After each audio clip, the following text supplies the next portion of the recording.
เครื่องมือซูมเนาะซูมก็จะเป็นเครื่องมือที่ว่าเขาจะเฮ็ดเป็นสรุป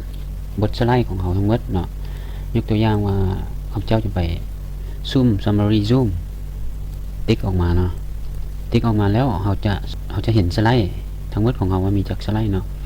อันนี้เขามีอยู่ประมาณ5สไลด์เนาะเขาเจ้าจะลองเฮ็ดติ๊กใส่3อันก่อนลอง insert จะเห็นได้ว่าเรา insert เข้ามามันจะเฮ็ดสไลด์ตัวหนึ่งคือบทสรุปออกมาเลยนะสมมติว่าท่านมีข้อมูลสไลด์แต่ละสไลด์หลายๆแล้วก็อยากสรุปอยู่ในหน้าเดียวเลยนะก็สามารถแอดแบบนี้ได้เนาะในจากสไลด์มันก็จะเรียงมาอยู่ในหน้าเดียวให้เลยว่าบทของท่านมีจากสไลด์แล้วมันจะสรุปย่อๆอย่างนี้เลยนะในวิธีซูมเนาะอันที่ต่อไปก็จะเป็น section zoom หรือว่า slide zoom สองอันนี้จะคล้ายๆกันตัวอย่างว่าจะไป section zoom จะออกมาคือกันจะออกมันเป็นสไลด์คือกันแต่มันบอกว่าเป็น section หมายถึงหัวข้อใหญ่นะหัวข้อใหญ่ของสไลด์ตัวนั้นนะมันจะโชว์ออกมาเนาะเขาติ๊กออกมาแล้วเขาก็สามารถ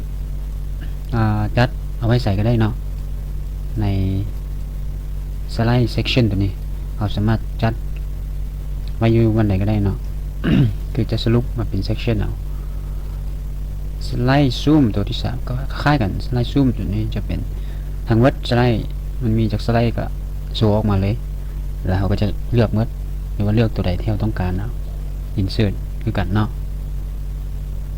อันนี้ช่วยในการสรุปบทตัวอย่างว่าเขาคือว่าแหละเขาเห็นบทหลายสไลด์แล้วเขาอยากสรุปมาอยู่หน้าเดียวนะ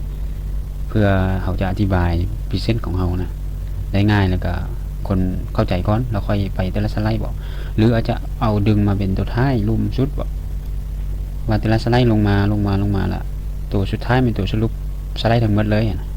ก็ได้คือกันเนาะต่อไปนี่นะต่อไปก็จะเป็นเครื่องมือลิงก์เครื่องมือลิงก์ตัวนี้ก็จะเป็นเราสามารถลิงก์ใส่ข้อมูลของเราอยู่ในคอมพิวเตอร์เนาะตัวอย่างว่าสมมติว่าลิงก์ไปหา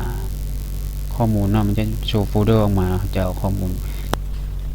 จะเป็นการลิงก์หาไฟล์ของเขาเนาะ ตัวอย่างว่าเป็น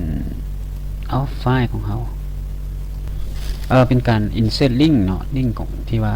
สมมติว่าเวลาเราคลิกเข้าไปนะไฟล์ตัวนี้ก็จะเปิดออกมาเนาะเราทดลองมึงเนาะเวลาทดลองใส่สไลด์ก็จะไปกดอยู่ปุ่มอยู่ลุ่มพี่หรือว่ากด F5 ก็ได้อยู่ในคีย์บอร์ดเวลาเรากดออกมาแล้วปุ๊บเห็นบ่สไลด์ไฟล์ตัวนี้นะมันจะโชว์อยู่นี่เวลาเราคลิกใส่นะมันก็จะเปิดออกมา yes เปิดไฟล์ตัวนั้นออกมาโชว์เนาะนี่อันนี้มันจะเปิดไฟล์ออกมาโชว์เลยอยู่ในสไลด์เลยนะอันนี้จะง่ายในการเขาลิงก์ไปหาไฟล์ของเขาที่เขาอยากโชว์เนาะโอเค